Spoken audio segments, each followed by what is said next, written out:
The Nuggets face an important game 4 while the Lakers face a must-win. Talk about the keys of that game. Is Nikola Jokic the greatest player in the world? Some sources suggest yes. Plus, a Denver legend calls it a career. All that and more on Locked On Nuggets. You are Locked On Nuggets, your daily Denver Nuggets podcast. Part of the Locked On Podcast Network, your team every day. Welcome to Locked On Nuggets, your daily Denver Nuggets podcast, part of the Locked On Network, your team every day. Thanks for joining us and making us your first listen. We appreciate you guys being with us on all platforms, whether you're on Apple Podcasts, Spotify, or catching the show on YouTube, where folks like Dr. Van Nostrand, Christian Joseph, Hacked Alias, Fernando Pera, Josh Winninger's back in the chat. What's up, Josh? All sorts of, and 55555-ish after joining us last night is back on with us today. We appreciate you guys being part of the community and joining us wherever you choose. Today's show is brought to you by the Game Time app. Download the Game Time app, create an account, and use code LOCKEDONNBA for $20 off your first purchase. Last minute tickets, lowest price guaranteed on the Game Time app. My name is Matt Moore. I'm the senior NBA writer for the Action Network, joined by Adam Mares, director of content for DNVR. Check out the pre and post game shows before every Nuggets game over at DNVR. Plus, check out every game that you want to watch in the Colorado sports sphere over at the DNVR bar. I'm sure it's going to be absolutely hopping for Game 4 tonight as the Denver Nuggets look to advance to their first NBA Finals. The Nuggets have made it further than they ever have. This is the furthest the Nuggets have ever made it in the NBA postseason. And they look to advance to the NBA Finals as far as going for the furthest round. Tonight, we'll talk about keys for Game 4. We'll discuss Jokic and his place in the NBA stratosphere. And we'll get to Carmelo Anthony's retirement in the last segment. Adam, good morning. We spoke last night. How are you doing today? Oh, I swept in a little bit late this morning, so I'm feeling a little sleepy. Wow. Is that like a full dad joke? I don't think I've ever heard you make a pun. I don't think in like 8 years I've ever heard you do that.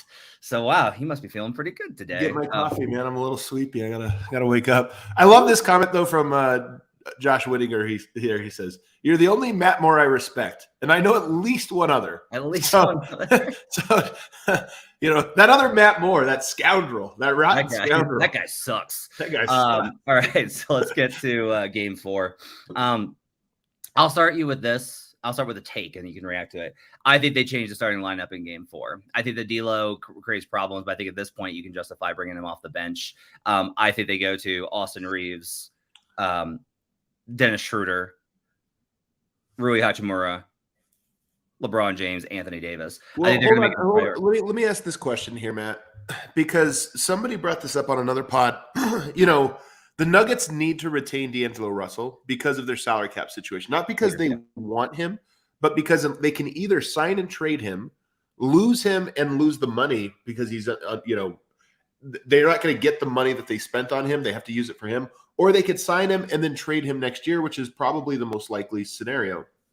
So one of the things somebody was suggesting was they might have a calculation of, we're probably not going to win the series. We need D'Angelo Russell to buy in this summer with us and be one of our guys. Is there any chance that that's part of why that maybe tonight they just roll him out and say, hey, look, what's the worst that could happen? We get swept? Yeah, I think it's definitely possible. I think that's got to be part of the equation. I think they have to factor in these things. I think it's impossible for them not to.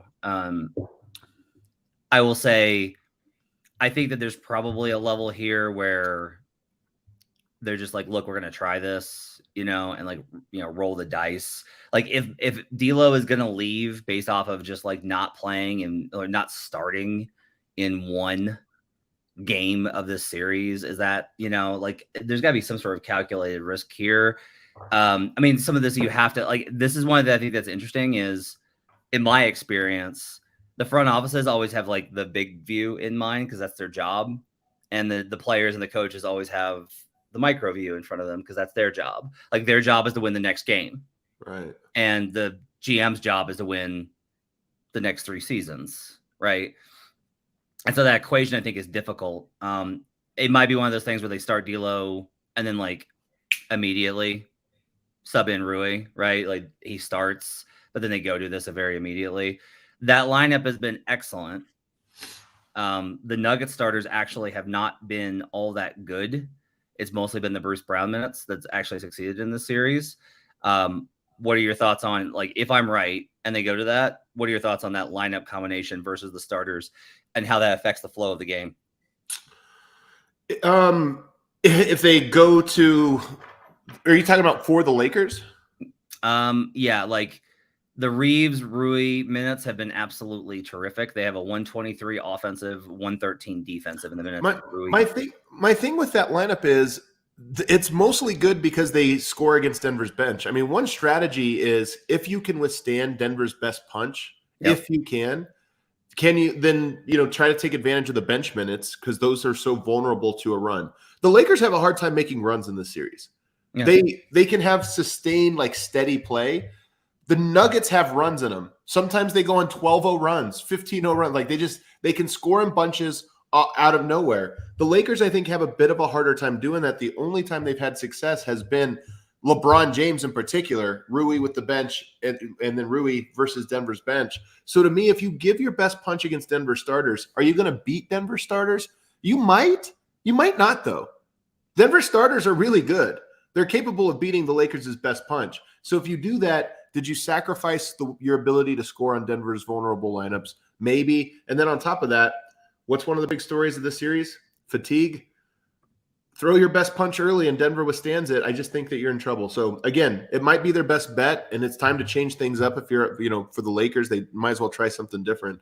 But I just think there's a lot of in one hand out the other in that adjustment. Yeah. Let's see. What do you Murray, KCP, the starters. Like the starters are a raw +5 in this series. So like they've won their minutes. They've actually, like I said, all of the minutes with Bruce have been better because Bruce has been so fantastic.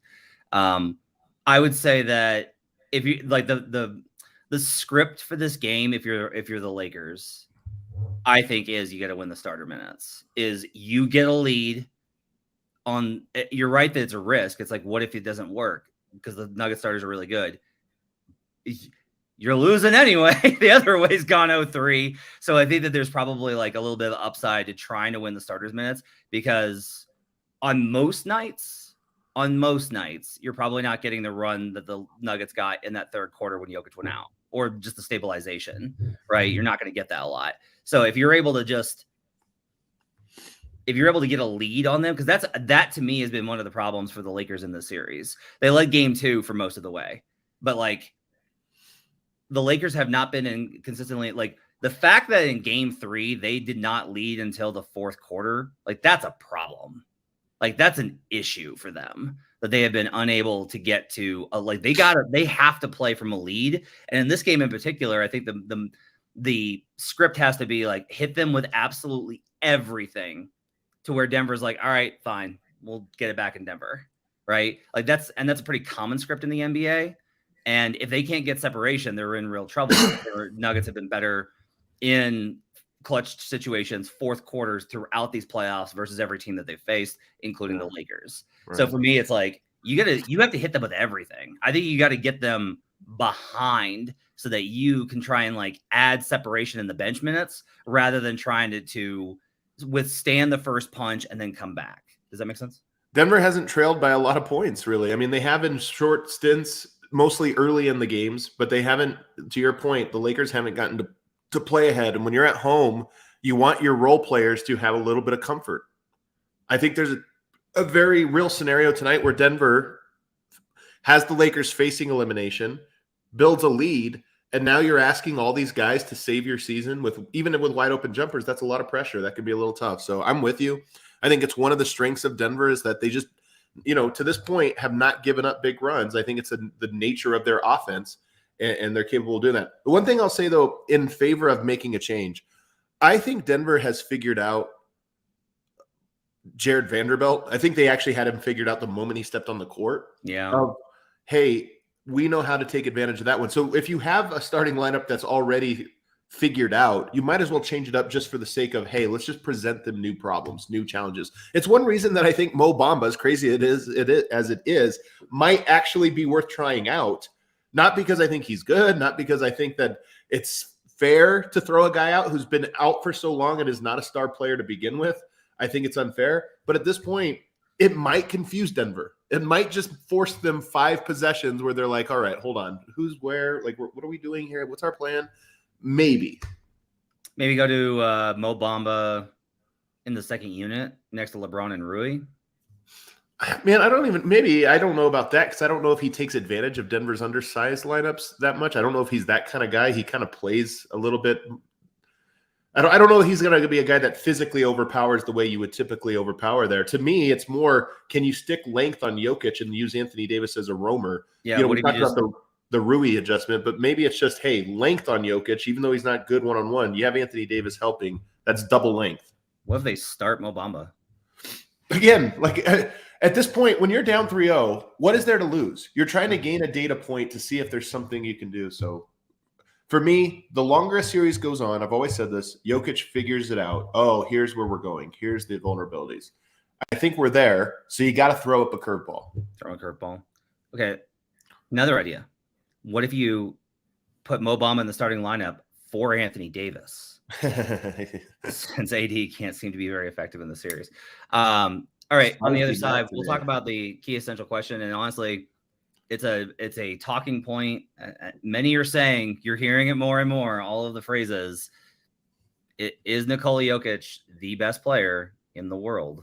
We'll talk about that question on the other side when we come back. But first, I need to tell you about the Game Time app.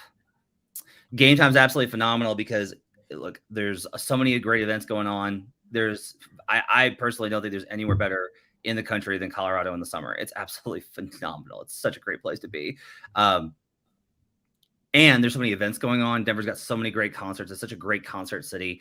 You can get tickets for all those events last minute. And hey, if there are more Nuggets games, which there will be at one, whether it's game 5, game 7, or other games potentially in the next round, you can use the Game Time app to try and get into the building, right? And that's obviously a great way to get there because they've got those flash deals right up until the day of the event. Matt, my brother works for the airline, and so he flies for free. And last night he was at the bar for game 3, and he opens up Game Time app immediately as it's over. Tickets to the Lakers Nuggets game 4, $200. He opened it an hour later, $120. The price is plummeting at crypto.com. Hey, so if you're in the LA area listening to this, you might be able to go see the Nuggets for less than usual. You get images of your seat before you buy, so you know exactly what to expect. You can buy tickets in a matter of seconds, just 2 taps and you're set. And tickets are sent directly to your phone, so you'll never have to dig through your email. Snag the tickets without the stress with Game Time. Download the Game Time app, create an account, and use code LOCKEDONNBA for $20 off your first purchase. Terms apply. Again, create an account and redeem code LOCKEDONNBA for $20 off. Download Game Time today. Last minute tickets, lowest price, guaranteed. We'll be right back on Locked On Nuggets.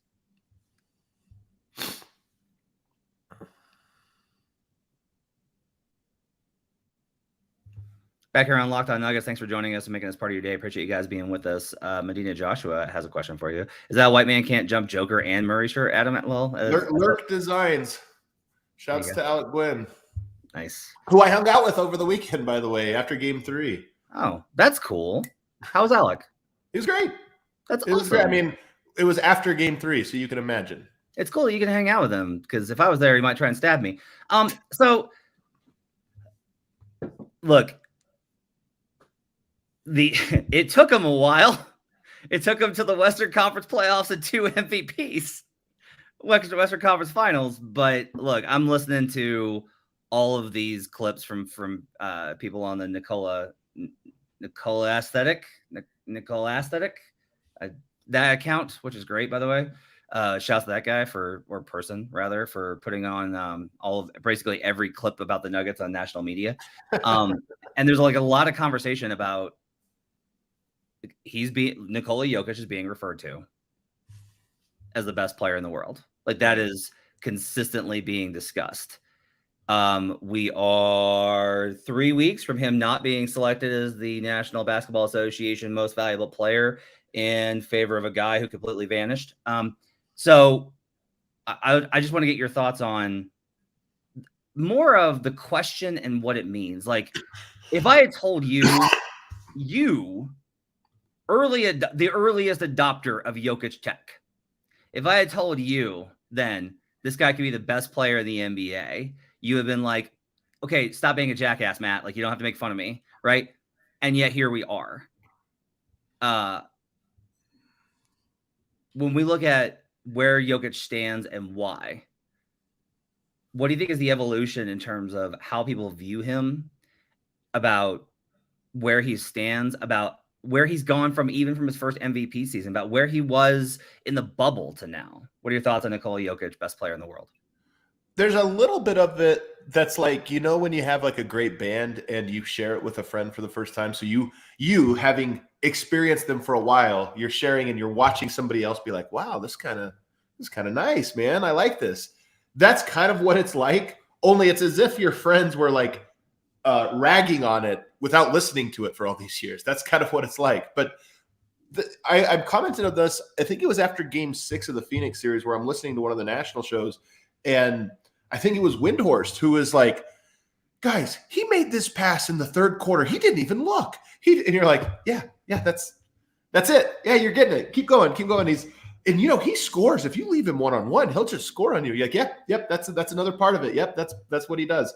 So some of this is, I think, people, it's wild, but just, seeing what he's been doing for several years and seeing how consistently he does it.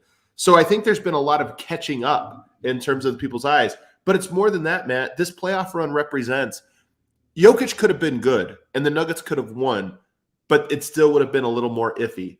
I think where we're standing right now, and he's got to finish the job. Everything changes, if they come up short or, lose this round or next or whatever, everything changes. But at this very moment, I think most people are ready. They have it in drafts. They have it saved in their weight, and they're ready to say, yeah, this guy is everything the pro Jokic people were saying, and he is the number one player in the game right now. I think everybody is ready to concede that point if they haven't already. I actually think that we're beyond that. Oh, wow. We're hitting into the words all-time great are being used with him.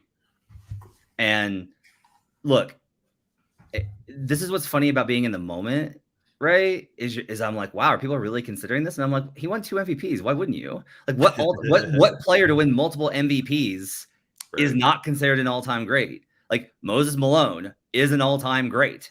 Jokic is way better than Moses, and I love Moses. Love Moses. Jokic, Nick Wright called him, he said it's the worst MVP since Dave Cowens. Yeah. And I think that take has aged so poorly, even for Nick Wright.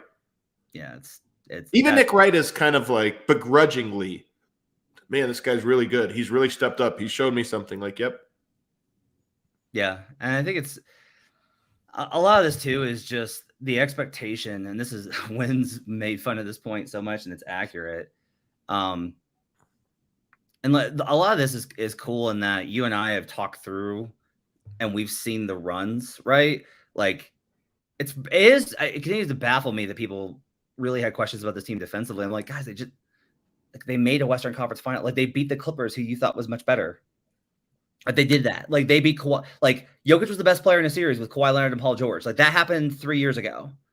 And I understand it was the bubble, but like, that happened 3 years ago. You're not like, oh no, LeBron's not better than these other guys. He was in the bubble. That's not what you would say. And I get that Jokic isn't LeBron, but like, he's certified. The other thing here, and Jason Timpf made this point on Hoops Tonight, and he's a Lakers fan. Has given a lot of credit to the Nuggets, and he said, like, hey, like, he thought, he was like, I think, he picked the Lakers because he's a Lakers fan, and like, that's where he was. And he's like, I was wrong. Like, he's owned it.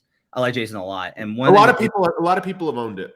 And one thing that like Jason said is the stuff that you and I have talked about on this show, which is like on the defensive side. It's like, look, it's Joel Embiid is a better defender than Nikola Jokic. It doesn't matter in the playoffs if you can't find the solutions to the problems in front of you. Well, hold on. I'm going to say something that you're going to think a little crazy, but I don't.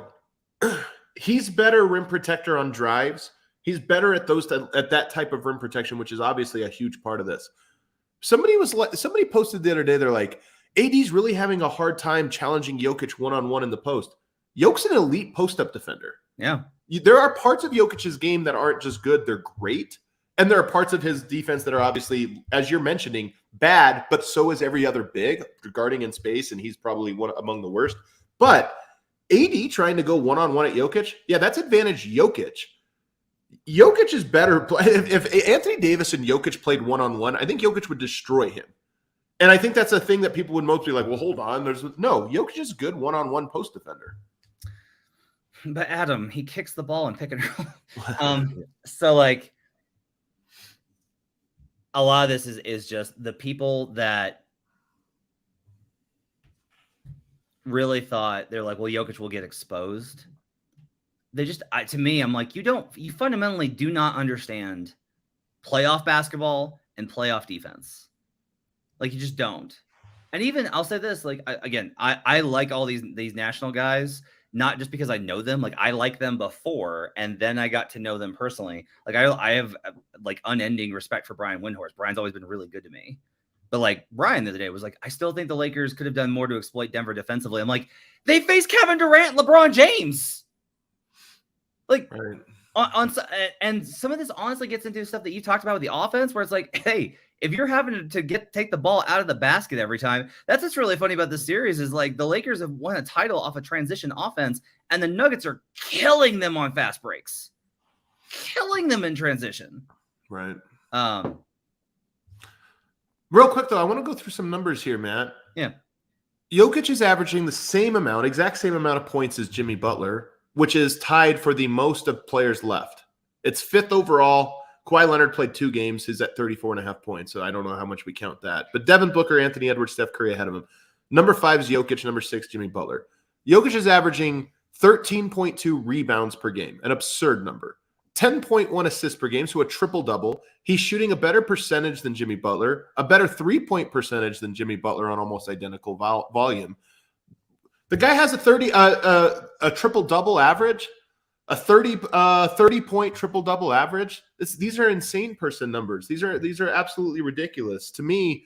And then the fact that he's done this against, it's so underrated that the first round was against Rudy Gobert. I know he's a punching bag, and I know the Timberwolves are not a good team. That they're a good defense. They're a good defense for Denver. And Jokic numbers would be even huger if it wasn't against that. Anthony Davis, one of the best defenders in the NBA. Numbers are enormous. I think it's actually a little underappreciated that Jokic's going through some of the best defenses in the NBA and putting up these numbers. Yeah, I mean, everyone was talking about the Lakers defense being elite, and like I'll say this, like I have a hard time. I'm having a hard time in this series because the Nuggets make it look so easy. And like you've made this point, and like this is part of it is like the Lakers are an elite defense. Denver just is out executing them. Like Denver's execution is so good, they haven't been able to have a chance in this spot. And versatility, by the way. And I will say this, I don't want to get too far ahead of ourselves with any of this stuff. There's offensive versatility, which I think Denver has in spades. Can you win in multiple ways? So if a team does this thing, you do that, whatever. Then there's defensive versatility. And I will say, I think the Lakers are have less defensive versatility. I think Miami has a lot, although they might be deficient at one key spot inside. I don't know if they can play a specific type of defense inside. But the Lakers, this is one of the things about Denver, is they have figured out how to make them, how to attack the parts where they're not necessarily strong. And that's been what's interesting. I mean, Jared Vanderbilt, as I mentioned, kind of not played out of the series because he's still going to play a role, but really hard to be effective defensively the way that they expect him to be because of Denver's ability to switch him off. Best coaching run in Malone's career? Probably. I mean, probably. He's been doing a really good job. We'll see if there's bigger tests ahead. One thing Denver has not had to do yet is play from behind, and maybe they won't have to at the entire run. Yeah, we'll find out. On the other side, a Denver legend has called it a career. We'll talk about the legacy of Carmelo Anthony and the complicated feelings that a lot of Denver fans feel about him on the other side when we return on Locked On Nuggets. But first, I need to tell you about Prize Picks and the daily $1 million Superflex. Every day of the NBA playoffs through the finals, one Prize Picks user is going to win a chance at becoming a millionaire. One entry placed after 8 a.m. Eastern will be randomly selected each day, and whoever placed that entry will be given a 6-pick flex with the following payouts. If you get 6 right, that's $1 million. You get 5 correct, that's $80,000. You get 4 correct, that's $16,000. Full details can be found at prizepicks.com/million. You must opt in at this link to be eligible for the $1 million entry. Once you opt in, all you have to do is play the game like normal, and you could be the lucky winner. Download the Prize Picks app or go to prizepicks.com to sign up and play daily fantasy sports. First-time users can receive a 100% instant deposit match. You get right away up to $100 with promo code Locked On. Don't forget to enter promo code Locked On at sign up for an instant deposit match up to $100. Prize Picks is daily fantasy made easy. We'll be right back on Locked On Nuggets.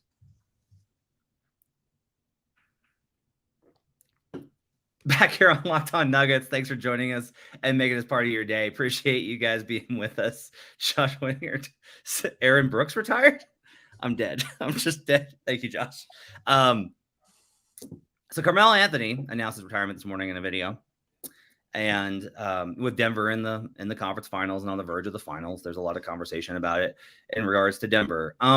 I've spoken about my feelings on this. I've done like long form podcasts on the subject. I've done radio interviews. I've done podcasts on here about it. But like, I'll say this, like, I don't get to like claim authority. I can't simultaneously be like, I'm not a Nuggets fan, and then be like, I know what's best for you. Like, I don't get to do that. So like, I'll ask you, like, I could have my opinion, but I'll ask you, Adam, 1, what are your feelings on Melo retiring? And 2, what do you hope for with the future of the relationship between the Nuggets and Melo? Well, you have to start with how I've been consistent in my take all along. I think one of the things about Carmelo Anthony is that he was at the forefront of this player movement era, players kind of leaving. It was kind of foreign for a player to leave. Usually a player would leave because they were disgruntled, not because they liked their opportunity better. So like if you just were happy with where you were, typically it was expected that you stayed. Obviously that's changed now. And I think with Denver being at the front of it and also always on the wrong side of that, nobody has ever forced their way to Denver. Denver fans didn't need to feel happy with that. And that's why I've always said booing Melo and rooting against him during his career, to me, was not only fair game for Nuggets fans, completely appropriate. It was, I think, for me personally, the right thing, because why should we sit and accept the paradigm that says that players always leave you, never go to you, and you should just be happy with how that works? You should be happy with that setup. So Nuggets fans booing Melo throughout his career, I've always thought was not only acceptable, but appropriate.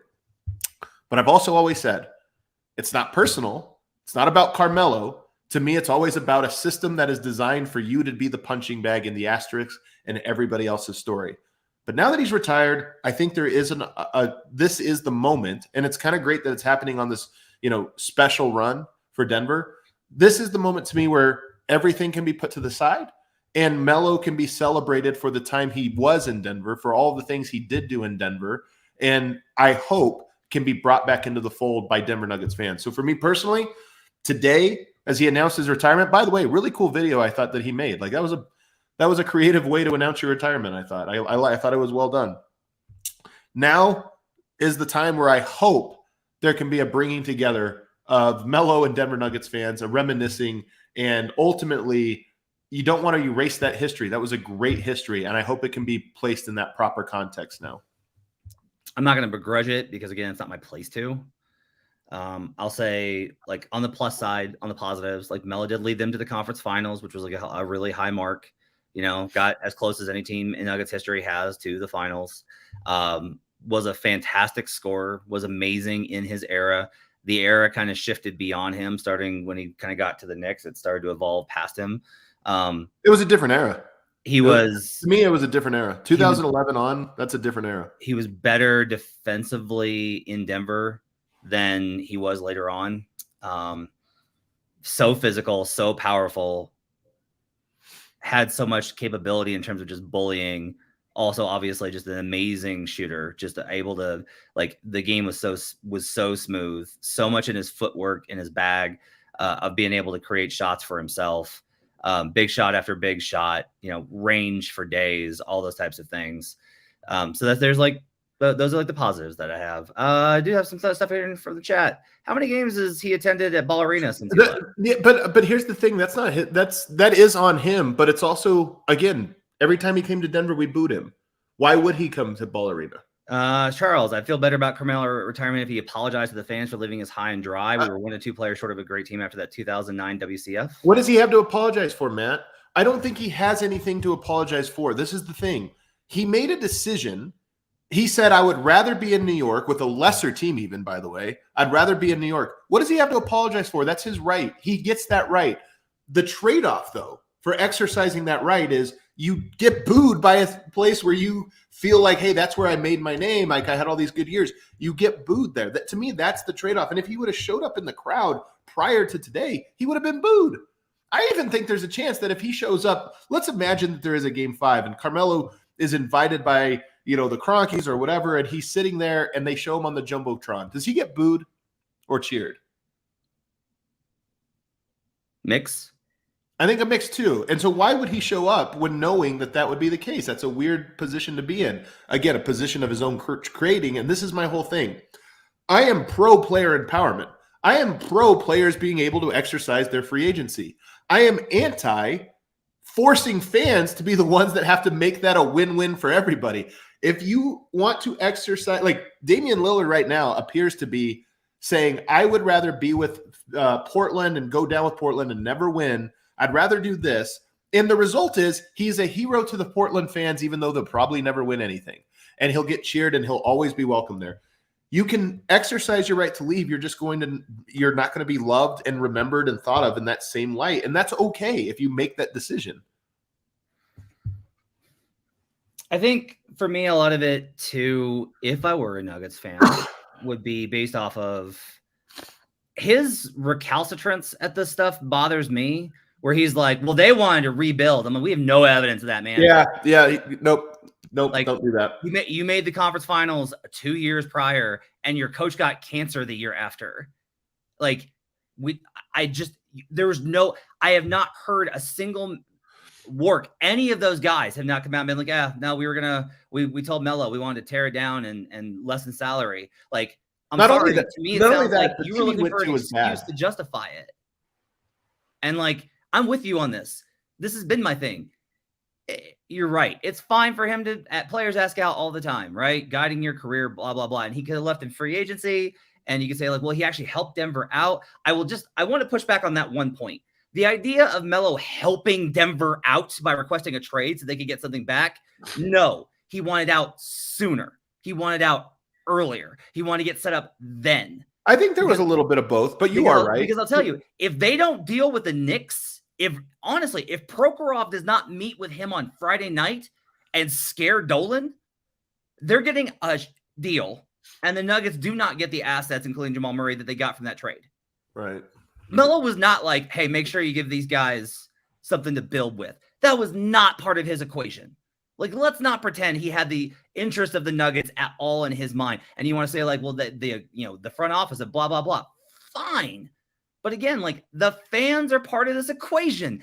You, as fans, get to be part of this social construct. You deserve to be considered.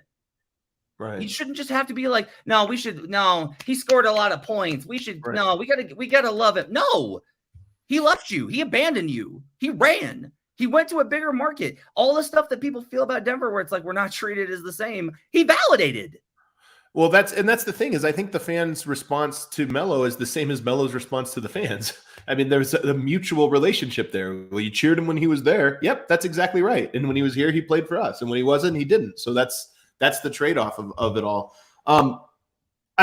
He went to a team. The thing to me that's a checkmate on the argument of, they were going to rebuild. He went to a team that was worse. He went to a team. He was playing with Landry Fields. Like, he did not go to some juggernaut or what have you. So I'm with you. And then the argument about, helping out the team, this or that, it did wind up helping the team. And the final piece of that being the Jamal, when you stack up all of the little pieces that Denver got, the latest piece, the piece that manifested itself at the last was the Jamal Murray pick, which is kind of, in some ways poetic that it worked out that way. I think is really cool. But again, to me, the broader story is less contextualizing what happened. It's now, these things to me are not personal in this way of like, I'll never forgive him. I'll never do this. To me, it was just strictly he gave us great years and I appreciate everything he did. When he chose somebody else, he chose to be on the other side of our applause.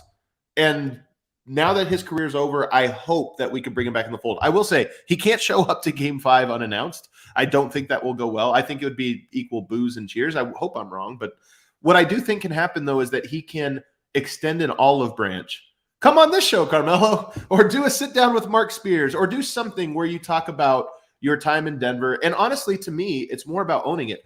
I think players today try to craft a narrative that their PR teams tell them will be too good. Just come out and say, look, I made a choice. I hope we can enjoy the years that we had together. I made a choice that I felt was right for me basketball. I felt was right for me business. I felt that was right for me for a family perspective. And I made that choice. And I understand that Nuggets fans got the bad end of that choice. And I understand it. Yeah. And if you do that, I think that there will be a bittersweet reconciliation between Carmelo and Nuggets fans that is appropriate. Saul says, I wonder if Melo regrets leaving. Like, this is a lot of it. The players never say that. Like, let's be real clear. I don't think he regrets it, though. I mean, he was less successful in New York from a basketball perspective than he was in Denver. He was more of a winner. You can check out Jeff Morton's podcast for more on RL Sports Guys. He's the Nuggets historian. He's always good at this stuff. Yeah, tough scene for Jeff lately with Michael Malone being good. So like I think that there's again, if players were able, like Darren Williams kind of hinted at this once. I thought it was like a big deal that he was basically just like, yeah, I don't know if I should have left Utah. like that this is part of it is like you should be able to own like, yeah, I should like that, you know, maybe that was a mistake. And I understand your point of like his business stuff and the family stuff and everything, because that was a large part of it, right? Not to villainize or Yoko Ono Lala, but like I just think that you could say like I thought this is what was best for my career, but like my best basketball was in Denver, you know, and like that's true, honestly. Like reminisce on the 2009 season, which was really special. Yeah, it was really special, you know, when he didn't play like he did the entirety of the rest of his career. Man, you really don't like him. I'm going to push back. So Brad Hicks says, Adam couldn't disagree more. We're fans in a love relationship with the team. You're far too diplomatic. I disagree. I mean, and here's the thing. And I would guess that Brad is one of the guys that hates Will Barton. And this comes back to my thing about Will Barton. If you only celebrate the championship team, first of all, if you're a Nuggets fan, man, you're going to have a lot of miserable years. You're going to have a lot more miserable years than you're going to have good ones. Every season to me brings you some sort of joy and some sort of memories and things you're going to remember. Will Barton, to me, was a part of the construction of this team. He was a step in the process to arrive at this point. And was it necessary to get rid of him? And maybe Nuggets got rid of him 1, maybe 2 years too late. Absolutely. But to me, Will Barton represents the development and the formation of this era. And it's a part that I think of fondly when I think of this team. Melo is the same thing. When I see all these people saying, I became a Nuggets fan during the Melo era, it can't be understated how much that was the most popular. This is the best era. That was the most popular era. And it brought a lot of new people to the Denver Nuggets who never left. And I just think that is, to me, that's something to be celebrated, something to be appreciated, even if it didn't like. Look, David Thompson, we're 50 years removed from his era, ruined his career with drugs. Should we be mad about that? I mean, I think at the time you are, because you had all this potential. But I think there's a moment where you say, are we not going to celebrate David Thompson? Are we not going to remember him, and we're not going to acknowledge that part of our history? Melo's part ended horribly because he decided to leave. But I think it would be foolish to throw out your history because of that. Double jersey retirement, the way to go? That's the part that's funniest and the part that sucks the most. I think there was a pettiness to the Nuggets not like allowing somebody to have that number. Especially like, why did Jokic choose 15? He didn't wear that his whole life. Denver could have easily been like, well, that number's a little weird. Don't go with it. Instead, they put a guy in, and he just so happened to become the best player in franchise history. It's actually the funniest irony of this whole thing, that a guy that was drafted in the second round that I'm sure nobody was like, oh, this will be a big deal, put on number 15, no biggie, is now definitively the best player to ever wear that jersey number. That part's all weird. Do you think that as he started to get good, they were like, well, surely he won't become an all-time great? Do you think that they were like, yeah, no, this is actually funny, let's keep it? Or do you think like nobody thought to be, or do you think you can't change a guy's number though once he has it? Yeah, well, that's my question is like, could you ask, like, could you have been like, hey, so you're getting pretty good, do you want to change to like 20? What I will say is there's something poetic about it was 3 years later that Yoke arrives, basically, I guess 4 years later, that he arrives and puts on number 15, because there is something to that number. As great as it was during its time, had this like bitterness to it because of how he left. And then there's something poetic about someone new coming in and rescuing the number in this way and like fulfilling. It's like it's like a Game of Thrones episode. If you said the best player to ever play for you will wear 15 and he'll lead you to a title, and you just thought that meant Melo, and it's like, no, not him. A little bit later. This is a comment. Y'all have selective memory. Drafting Melo back in the playoffs after an 8-year hiatus definitely led you back into the first round. Not sure why everyone wants to dump on him these days. Like, didn't I just say this? Isn't it what I just said? Like, look, man, like, what do I have a selective memory for? I'm sorry. You're like, you have a selective memory. I'm only going to remember the first part. What happened at the end? Oh, I don't remember. I'm sorry. The whole story matters here, man. And your point about the first round exits, to me, like that, and not just losing, but getting swept or losing in 5 every year, that's a part of it too. And again, it's just part of the story to me that Melo's era had the one great run in 2009, and it had a lot of like just coming up short every year. The people that didn't live it don't realize you were excited the first year, you were hopeful the second year, you were nervous the third. You started to lose hope. You're like, we're just always going to lose in the first round, and it's not going to be close. That's what it felt like, and that was part of his legacy. Again, I don't begrudge him of it, but let's not overstate how good that era was. It was really fun, but it was only great 1 year. Yeah, it is funny, and it's fitting of both our personalities that you as a Denver fan are like, now I hope we can come together and like have a bittersweet reconciliation. And me as a non-Denver fan, I'm kind of like, not the hell with that guy. He bailed on you. Like, hold grudges. Grudges are good and healthy. They are, but I also just think it's part of your history, man. And Nuggets don't have a deep enough history to throw out entire eras. I mean, Carmelo Anthony's era was a top 4 era all time in Denver Nuggets history. Like, are we going to throw that out for bitterness? Yeah. No. Now's the time. It's going to be just it's going to be just as emotional when Nurkic gets retired. So We'll see you guys again tomorrow on Locked On Nuggets. We'll recap Game 4. We'll talk about potential Game 5 in the event that it occurs. If not, we will look forward to the other scenario if they do not win Game 4. Or if they do win Game 4, we'll look at the other scenario and start looking at those. A lot of content for you over the next 8 days before there will be a Game 1. We'll see you tomorrow. Thanks for joining us. Make sure to head on down to the DNVR bar. Check out the great stuff at DNVR. You can find me at the Action Network. Have yourselves a great Monday. We'll see you guys again tomorrow on Locked On Nuggets.